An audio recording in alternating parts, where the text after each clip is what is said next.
बात है जहां अररिया और पूर्णिया में भूकंप के झटके महसूस किए गए हैं।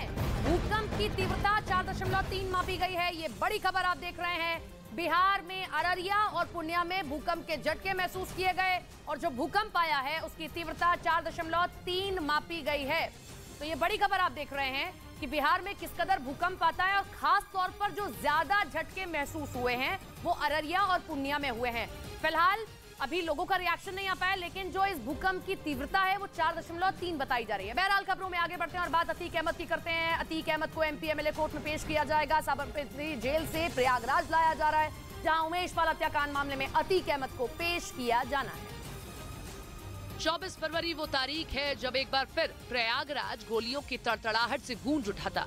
सफेद रंग की गाड़ी रुकी, उसमें से उमेश पाल नीचे उतरे और उमेश पाल के साथ उनका गनर भी मौजूद था। तभी पीछे से हाथ में बंदूक लिए एक आदमी वहां पहुंचा जिसके टारगेट पर उमेश पाल थे और फिर दनादन गोलियां चलानी शुरू कर दी गई। दहशत फैलाने के लिए बम का भी इस्तेमाल किया।